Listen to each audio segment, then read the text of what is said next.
Hey there folks, it's Paul's here. Once again, how's it going? Obviously it's still summer because I'm in a tank top and it's goddamn hot in my apartment right now because I'm on the top floor. Feels bad. In today's video, we're going to talk about learning challenging material and why that's so important for us to develop our skills as musicians, guitar players, whatever, man. Let's dive right into it. So in these next examples, you're going to see me play some technical death metal songs. I didn't write them. They're like kind of sort of famous actually. These are songs that I sat down to learn over the last few years basically, and I've got to really get comfortable with, and I've gotten to know them really well. So the first one we're going to take a listen to is something called Spectre a Bone by Veil of Nath.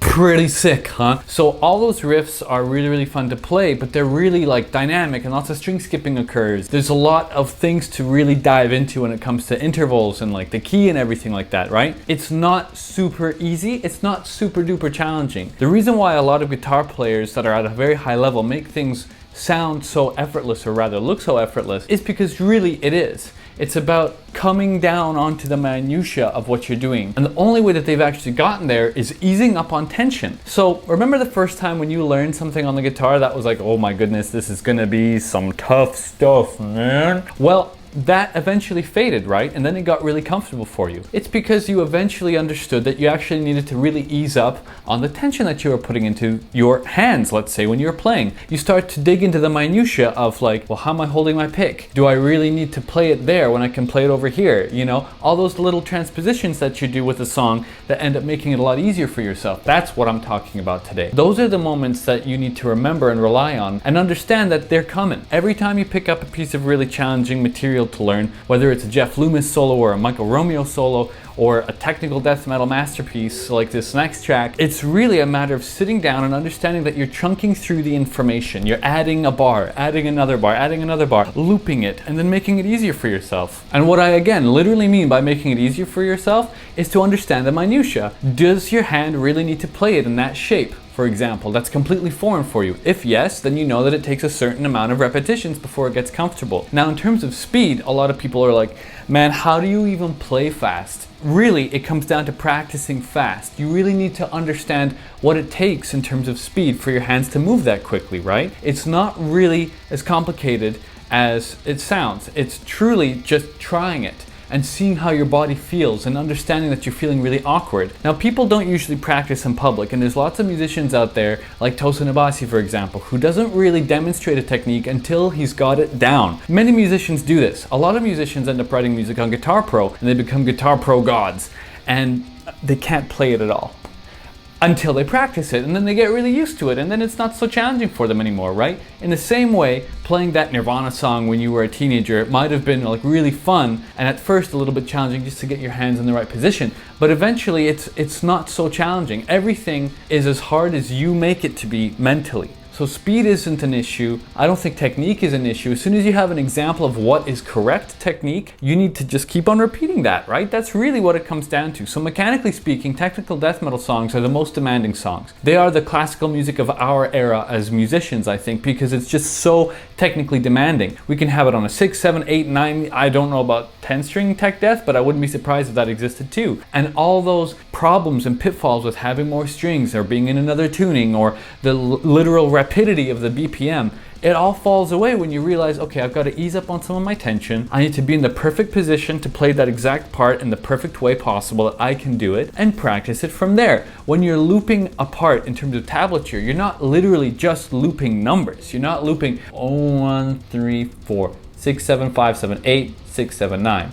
You're not just looping that, you're looping the movements and the repetitions with your hands. So I challenge you, viewer, I challenge you to decide for yourself what is a song that you find extraordinarily challenging, and go for it. You might have listened to it a bajillion times, you might have only just found out about Rings of Saturn, for example, but I challenge you to find a song that you think for you right now is technically not a possibility, and I challenge you to go and learn it right now, whether there's tablature or not, because if you don't have tabs, it's even better. It's even a bigger challenge, because then you have to trust your ears, and you're doing ear training as well, which is super invaluable. Like ear training is incredible, because basically you translate what you hear onto your fretboard. That isn't too much of a leap from translating what you hear in your mind to the fretboard when you're writing music. So ear training is super duper important. Even if you don't have too much of a music theory background, I fundamentally believe ear training allows me to get great at music. Not just good, but great and fast and quickly, and it's really satisfying. I get so animated about it. So that's my suggestion. Now we're gonna listen to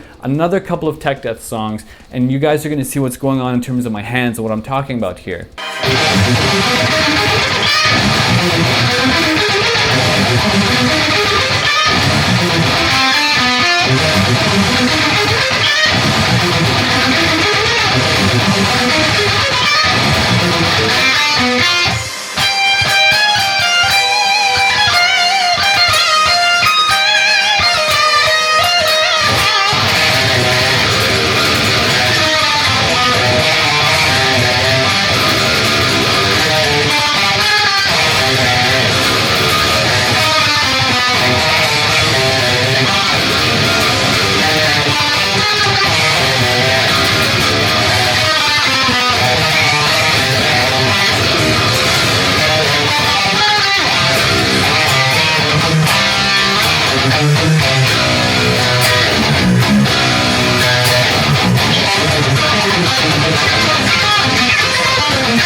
So what did you think of those examples? I really love that record In Curso by Spawn of Possession. I think it's a stupendously fantastic record. It seems impossibly quick, and at the same time, it's not. It's really not that impossibly quick.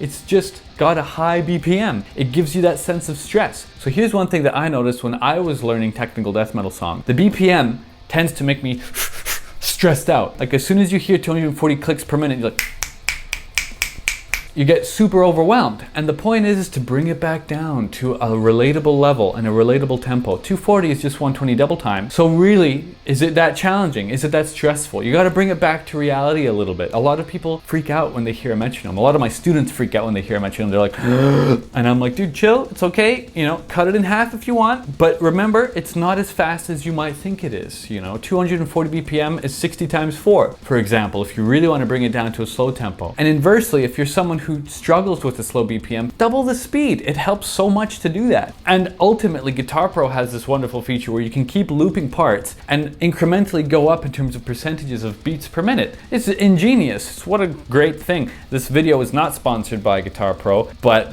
should be, could be, isn't.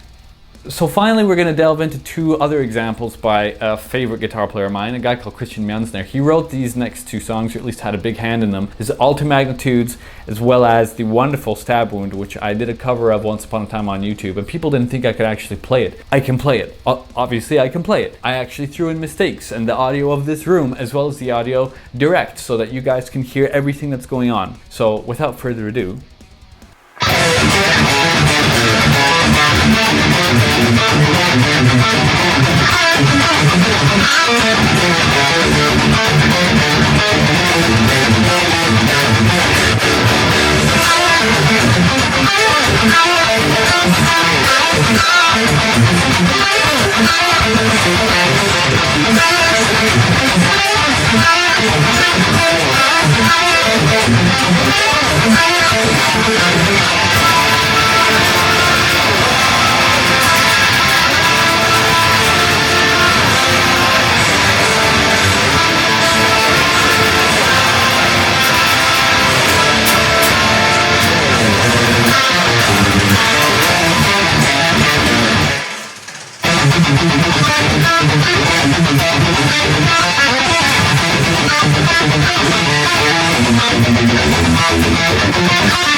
So you see, truly, I think practicing challenging material enhances our abilities as musicians to push our technique beyond the realms that we thought we ever could. It's so wonderful to see someone master something. It's so wonderful to see someone nail a song. I recently did a cover of Anti-Cosmic Overload by Obscura, which is a super fast and fun track. And I had some mistakes in there. I had some mistakes, I think, towards the second half of the song. And instead of me being a hyper perfectionist, I decided to leave it in because I'm not miming. I'm doing a live take. And these videos were live takes. It's really important to remember, a lot of the time, people are gonna be posting things that are either completely perfected in terms of they're able to play it perfectly in one go, or they're lying, they're miming.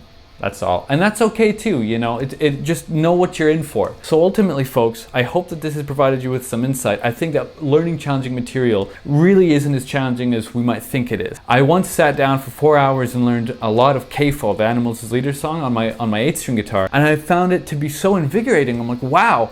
First of all, where has this been all my life in terms of just like, where's the energy to practice this song been for all my life? I haven't practiced like that in a long time, man, because life gets in the way. On the other hand as well, it's like, oh, this isn't as challenging as I thought it was gonna be. I wonder why. It's because it's music ultimately. If it's been written and if it's been recorded and played, most of the time I fundamentally believe it can be played. I have a student who actually learned a Rings of Saturn song and played it. And it's like, dude, this is nutty. This is completely nutty. It's super, super cool student of mine, a guy called Greg. So anyways, folks, I hope that this was informative and insightful. Go challenge yourself because you're gonna grow so damn much. The pandemic is not going away anytime soon, it looks like, and a lot of people have time at home, and maybe a lot of people don't have time at home. It's really dependent upon your situations, but for us musicians, we probably have a lot of time at home, so might as well up the ante. Okay, so I've been Paul Oz, and I'll catch you folks next time. Cheers!